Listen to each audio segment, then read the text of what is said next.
Yes, South African government is the cause of these problems. Yes, you heard right.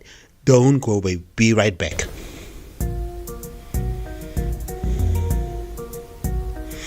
Yeah, so I said it. Yes, South Africa is the problem. The African government is the problem of the problems in South Africa. Why do you say that? I say it because what happened in South Africa is that the government of South Africa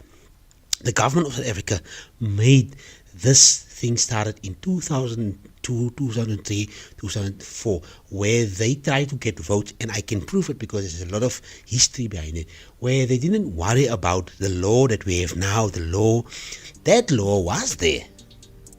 The law that no foreigner was supposed to make business and to put Spaza shops.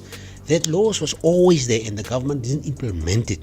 The South African government didn't implement anything of it, and that's why our people are struggling. That's why our people are struggling. Our people are crying out, because for 30 years that the government was in power, they never addressed this problem very quite frankly, and also they never addressed this problem actually perfectly or properly, the word you can use there. And now our South Africans are sitting with all of it. You see Spaza shops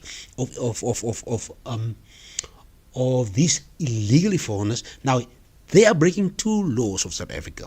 First of all, they're not allowed, according to the immigration law, no foreigner is allowed to put on informal businesses. That means Spaza shops, what they're doing now, what they have been doing in the neighborhoods of South Africa.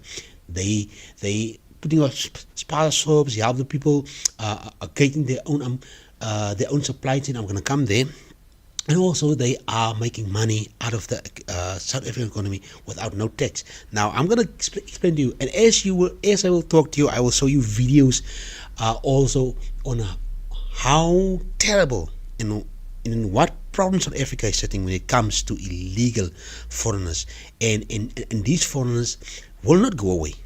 They will not go away easily, and that's why people are striking and doing the best they can do to cry for help. But what the mistake that the government did, I think it's in 2023, 2024, they did rounds.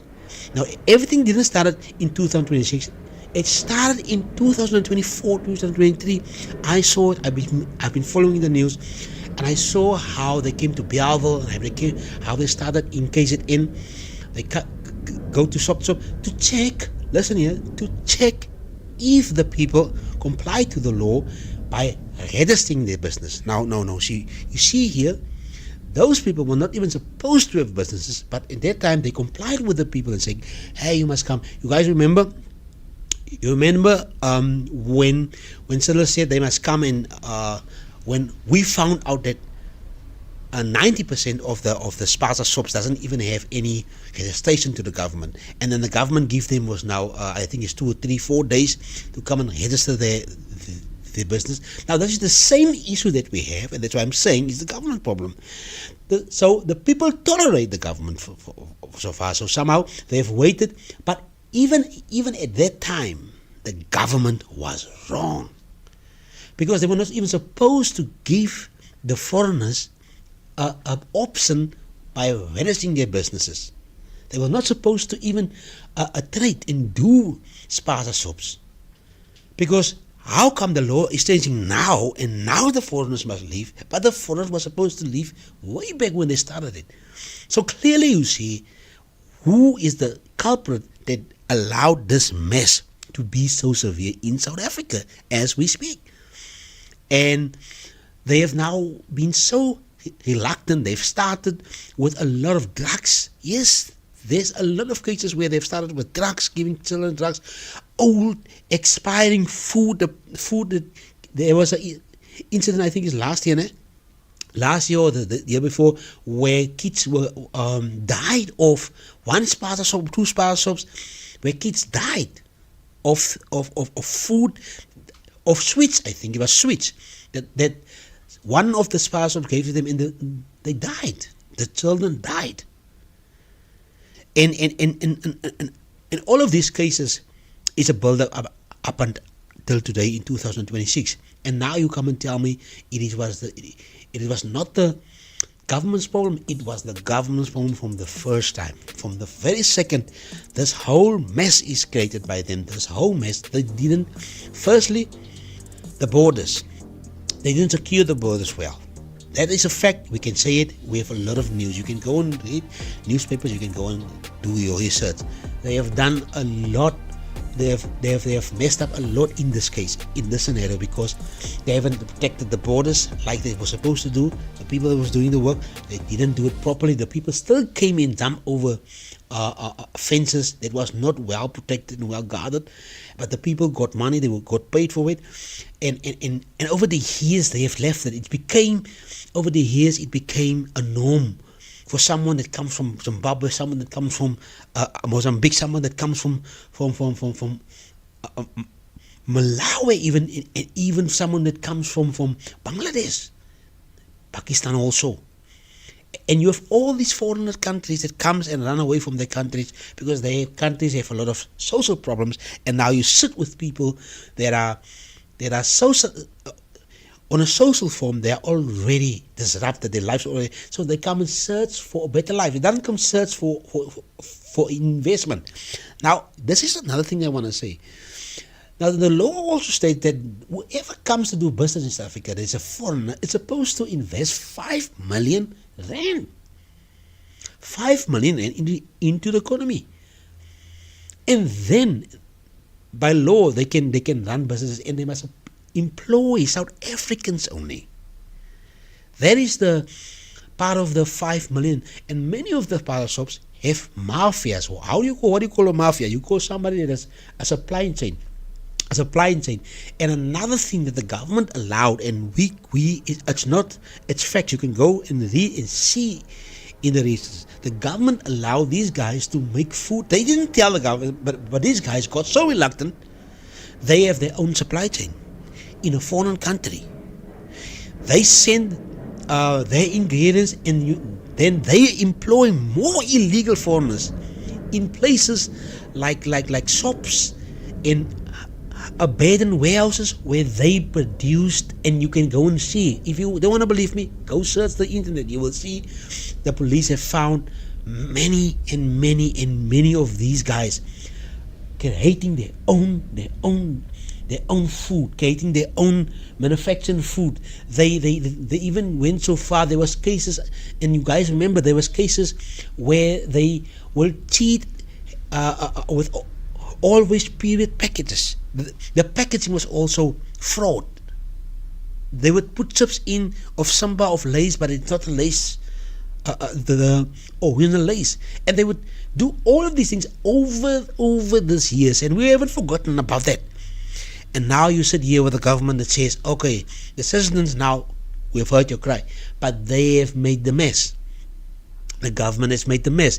And now you sit here with a government that have allowed all these things to happen.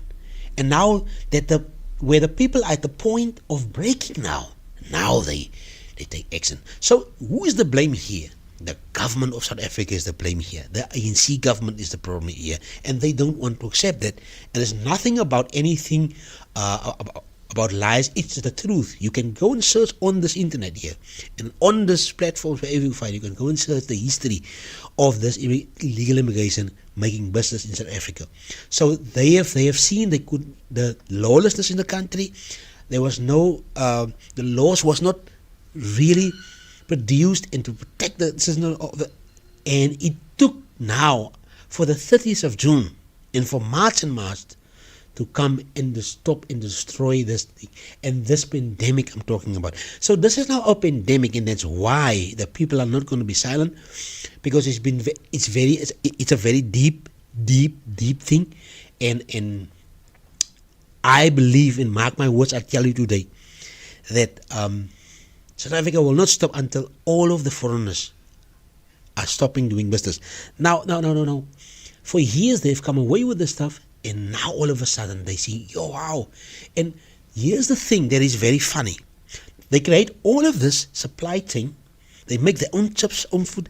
It doesn't go through the proper systems, which is in South Africa. They have their own stuff.